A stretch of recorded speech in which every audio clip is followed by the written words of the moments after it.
दरअसल बता दूं, जमशेदपुर की टिमकेन कंपनी प्रबंधन ने टिमकेन वर्कर्स यूनियन के बीच कर्मचारियों के सालाना बोनस 2022-23 को लेकर हुए समझौते के तहत कर्मचारियों को 20% बोनस मिलेगा, जबकि इस साल का बोनस तय फॉर्मूले के अनुसार 19.8% आ रहा था, लेकिन यूनियन के आग्रह पर प्रबंधन ने 2% अतिरिक्त देने का निर्णय लिया है। आपको बता दूं, इसके साथ ही प्रबंधन और यूनियन के बीच अगले वित्त वर्ष 2023-24 के लिए बोनस फॉर्मूला बनाया गया है। इसमें प्रॉफिट यानी PBT पर 17% और अन्य पैरामीटर पर 3% तय हुआ है।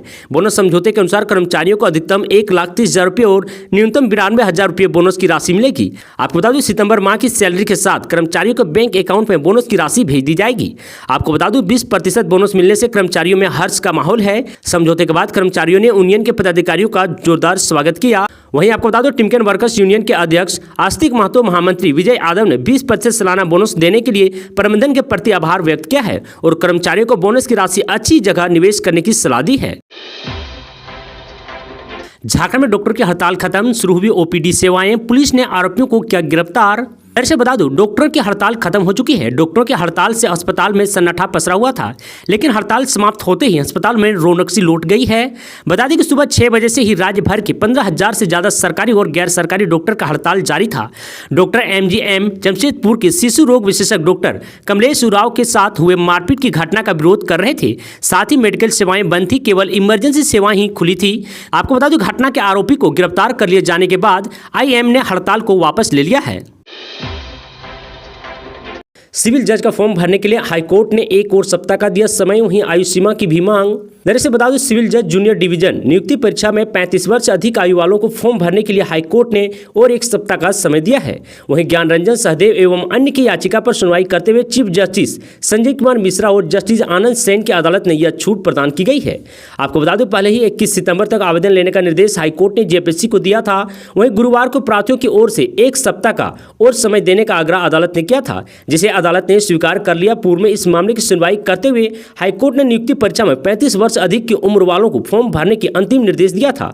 अदालत ने कहा है कि प्रार्थियों के परीक्षा परिणाम इस मामले के अंतिम आदेश पर प्रभावित होगा।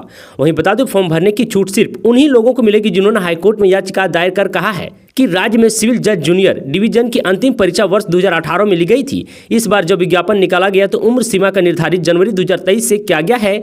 वहीं उन्होंने कहा कि नियमों के अनुसार हर साल परीक्षा होनी चाहिए, लेकिन 5 साल बाद परीक्षा होने के कारण उम्र सीमा में छूट मिलनी चाहिए। सुनवाई के बाद अदालत ने सभी उम्मीदवारों को फॉर्म भरने का अंतिम निर्देश दिया है। देवघर में वार्ड सदस्य के 66 पदों के लिए होगा पंचायत उपचुनाव। दरअसल बता दो, पूरे देवघर जिले में वार्ड सदस्य के 66 पदों पर पंचायत उपचुनाव होगा। राज्य निर्वाचन आयोग के निर्देश पर पंचायत उपचुनाव की तैयारियां पूरी हो गई है। पंचायती राज कार्यालय द्वारा 66 वार्डों में वार्डवार वोटर लिस्ट तैयार करने का निर्देश दिया है। साथ ही वार्डवार मतदान केंद्र की भी सूचना मांगी गई है। 1 महीने के अंदर वोटर लिस्ट तैयार कर लिए जाएंगे। दिसंबर में पंचायत उपचुनाव की संभावना है। राज्य निर्वाचन आयोग ने 31 मई तक पंचायत में रिक्त पड़े पद पर चुनाव कराने का निर्देश दिया है। 7 घंटे में रांची से हावड़ा पहुंचेगी वंदे भारत ट्रेन। 24 सितंबर को PM मोदी करेंगे उद्घाटन। दरअसल बता दूं, प्रधानमंत्री नरेंद्र मोदी 24 सितंबर को देश के अलग अलग राज्य से 9 वंदे भारत ट्रेन का ऑनलाइन उद्घाटन करेंगे। इसमें रांची से हावड़ा के बीच चलने वाली वंदे भारत ट्रेन भी शामिल होगी।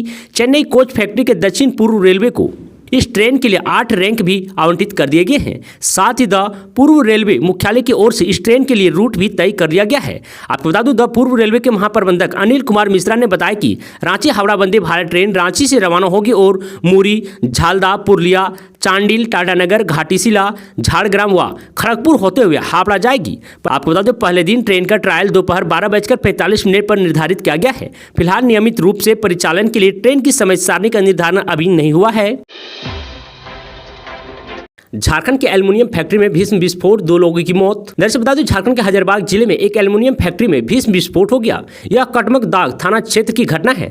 दामोडी एल्युमिनियम फैक्ट्री में हुई घटना से 2 मजदूरों की जान चली गई है। दोनों बिहार के बताए जा रहे हैं। जानकारी के मुताबिक यह शुक्रवार की सुबह 11 बजे की घटना है। आपको बता दूं, वहीं इस हादसे में एक अन्य मजदूर गंभीर रूप से घायल हुए हैं। उसे तुरंत हॉस्पिटल भेज दिया गया है। बताया जा रहा है कि अचानक फैक्ट्री में जोरदार धमाका होते ही लोग डर गए। देखते ही देखते अफरा तफरी सी माहौल बन गया। घटना के बाद पुलिस को सूचना दी गई। आपको बता दें इस घटना में 2 मजदूरों की जान चली गई है। दोनों बिहार के गया जिले के हैं, जबकि एक अन्य मजदूर गंभीर रूप से घायल हुआ है, उसे तुरंत हॉस्पिटल भेज दिया गया है। बताया जा रहा है कि भट्टी में अचानक जोरदार धमाका होते ही लोग डर गए। मृतकों में रंजीत ठाकुर और सुखदेव साव शामिल है। आपको बता दें रंजीत गया जिले के कोंचा थाना क्षेत्र की डीहूडी का रहने वाला था, वहीं सुखदेव साव गया जिले के मीठापुर का निवासी था।